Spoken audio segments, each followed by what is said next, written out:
Hey everybody, it's been a little over a week since I gave an update. As I was told by a friend of mine, you know who you are. This last week has been kind of just a bunch of small things that aren't terribly exciting, a little bit of just manual labor getting things set up and hooked up. A lot of it around electrical for the most part. So what I've done is I've roughed in wiring for all of the things that I have in the van that are going to require wiring for both 12 volt and 120 volt. So I've got wires for all the lights. I have 8 lights, 8 LED lights that are actually off of a light switch over on this side with a dimmer. I did actually hook up one of the lights and tested it to make sure. I had to run these lights in parallel, which added a little bit. It would have been a lot easier if I could have done them serially, but that's not the way they're built, so everything is wired parallel. Every single wire that I've put in is covered with loom, this black plastic, to help protect it. So there's a lot of spots where the wires go through these metal holes on the sides of the van and they come over edges. So the black plastic, this loom, helps to protect that, to make sure that over time vibrations don't actually chew away at the insulation on the wires, so you don't get a short or a problem or maybe even a fire, which would be really bad. But I've got everything wired in, which is right now feels like a lot. So I've got wiring for a 12 volt port and a reading light back here for the upper bunk. I've got that for the reading light and the 12 volt port for the lower bunk. On this side, I've got wiring for the fridge and for the heater. I've got wiring for the water pump and then for the gas solenoid for the propane tank. I've got wiring for the light switch, the 120 volt port that'll be there, obviously all of the lights, the fan, and then I also have wiring in for the toilet. Two of the things that I did was to actually wire in so I can actually charge the house battery. The first thing I did was I actually wired in from the starter battery. So now I have wires going from the starter battery underneath the flooring, and it will go around the back and actually connect to the house battery and charge while we're driving or while the van is on. So that actually took a little bit. I had to pull a bunch of flooring out and get wires underneath there. It was a little more involved than I expected. It wasn't hard. It just took a while to get everything out, test it, and then actually put everything back in. So that worked out pretty well. The second thing I did was I actually put a port on the outside of the van. So I had to drill a hole through the outside of the van and connect in a port that allows us to plug in a 110 or just a normal extension cord, either from when we're at home to help top off the battery, or if we're at a campground, we can actually plug in to that and actually charge it. The third piece, which is going to happen later this week, is I'll be installing the solar panels on the ceiling. That I have someone coming over to help me get them up onto the van. I need just a second set of hands. That'll really help. I'll secure those down. I want to have access to the ceiling before I put the ceiling up, and I've been working on that as well, and I'll show that in a minute. But getting the solar panels installed, positioned, secured down to the top of the van. Obviously, you want them secured well because you don't want them flying off when you're driving down the road.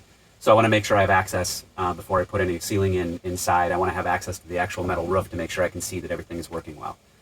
The other thing I did this week, and I'll go in the shop and show you the boards, but we're going to be putting tongue and groove panel or tongue and groove ceiling up. It's all pine. What I've done is I've put tung oil on it and I've polyed it maybe I think 3 times with sanding in between, so it's all nice and clean and sealed. The last thing I have to do on that is to paint the backside, the side that'll actually touch with the mold and mildew resistant paint. So that's actually the next thing I'll be doing, is getting that actually painted. Once that dries, I can actually start installing the ceiling, and after I get the solar panels installed, I can start installing the ceiling and getting all this insulated. And then all of these wires, right now they're just loosely hung. I will actually be securing all of these wires up to the ceiling with zip ties, and that's everywhere in the van. So right now I just have them set loose so that I can have flexibility to be able to move those wires around. Once I actually connect them to the components, then I'll actually secure them in and do cable management, if you will, tie everything up and make sure everything is tight and secure so that when we're driving down the road, vibrations and just use of it doesn't cause any problems for rubbing against the insulation or anything like that. And obviously the other thing is you just don't want it rattling against the ceiling and making noise in the van.